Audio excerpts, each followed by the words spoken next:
which is just so awful. So she has a couple of missing hours. Firstly, on the day, the 27th, between Petco and Petco. Now we know that this is the area where the board was found and where she'd been. Interestingly, it's also the area of 163 where she said she got lost. Now, time-wise, from Petco, doing this little lap here, and then even going to Peaceful Pines where the police were searching the third time, it's 46 minutes. So roughly a couple of hours could be spent going from Petco, checking out these places around here. The same could be said for 416 on the 31st. She's gone not from Petco but from her home.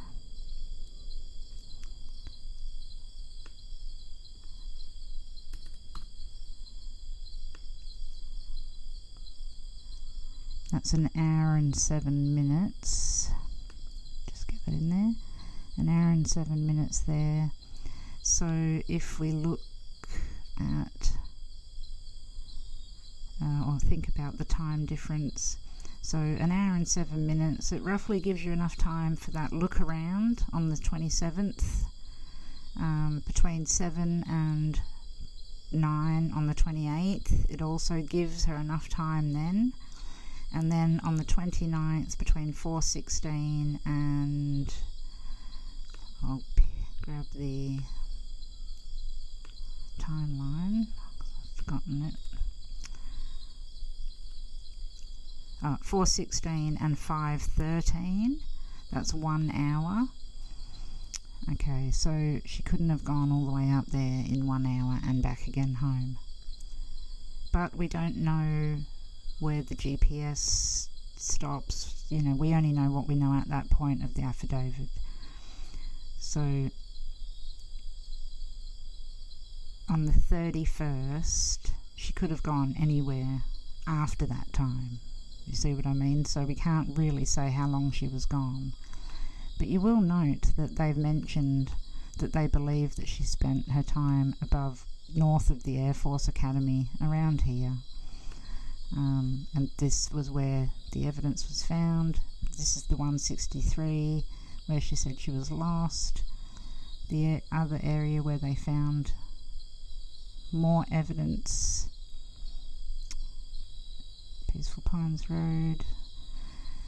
So to me, the spare time that she had, I believe that she was scouting areas, and it's possible that she even got mud on her underneath the car, and it was the car that was hired the first time, so the one that when she took him on the 28th and got rid of him, it had mud on it.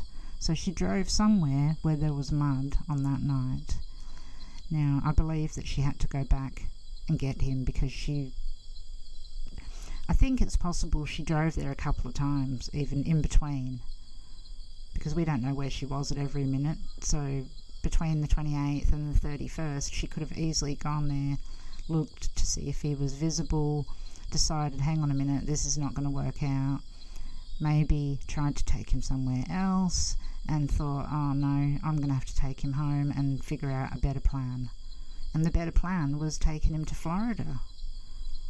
Now, once again, how on earth they managed to get to Florida with him in the back, it's crazy, because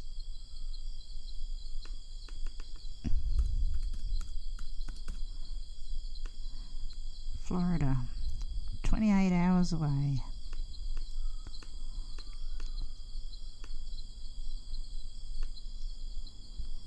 And if anyone's interested, this is roughly Virgo. This is a Virgo direction from there. I'll map it properly another day, but so yeah, she took off to Florida. Looking again, and as we know, there's always nuggets of truth in her lies, in her Facebook posts, in her speech, everything. Now, she mentioned Castle Rock, and that was mentioned a lot, but I don't see Castle Rock in anything to do with anything. So Castle Rock from her house is 1 hour and 8 minutes away. If we start at the Petco,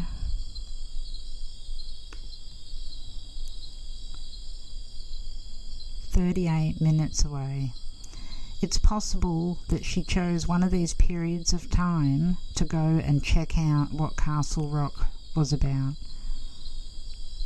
So the time frame allows her to have actually gone to Castle Rock as well on that day. She could have gone Petco, Castle Rock, back to Petco. Or, Petco, check out this little area in here. Oh, no good. All the way to Castle Rock and back again. Back to Petco and then off home and doing what she's doing. So it's so hard to determine why this began the night before with the candle, went through the entire day, and then carried on until the next day, and then to find out that poor Gannon's body was then in a boot of a car for absolutely ages and taken to Florida. It's beyond thinking about. We're going to find out that she has told so many lies. I think we'll find that there's maybe 3 dump spots or more. Actually, there probably is 3 anyway. More than 3 dump spots. I think she went quite a few times to try and put him in the best place that she could find. Her bright idea was using different rental cars and shit like that. I mean, the fact that she dumped his body, then called Harley to pick her up, means that she left her own VW Tiguan nearby and Harley picked her up in the car. So, in other words, there must have been blood evidence or evidence in the car that she didn't want anybody to see, so she got Harley to come and pick her up. And what on earth's Harley thinking at this time? Well, why can't you drive your own car home? No doubt Letecia probably said, oh, there's something wrong with it, I broke down, or something like that, and made her come and pick her up. But to me, that was just a way for them not to see the evidence and what was in the car. Then, when she had the appointment with the police the very next day, and they saw her go through the drive-through car wash at 11:30 straight to the police station. So it's almost as if, so she went, picked up her VW from the place it was left the night before, then drove it straight to the bloody car wash, gave it a quick wash. She probably washed it inside somewhere first, then went to the car wash, gave it a wash, and went straight to the police station, thinking that they're not going to look at the car, they're not going to have an inkling of what's going on. So I believe that she did dispose of him that night on the 28th, but I also believe that she did go back and get him on the 31st. It's in my thinking that she took him home, or perhaps she tried to bury him or put him in another spot, but at some point he came home again. And I believe that he was sitting in the back of a car, whichever one wasn't being tested at that time, and could have been in the car, whichever car it could have been. There were so many. I believe he was in the car. That leads me to believe that perhaps he was covered in bags or something, which maybe protected the smell, or she's hidden the smell. I know that sounds awful. Okay, so that's what I'm thinking. We'll see if it matches up. Bye, everyone.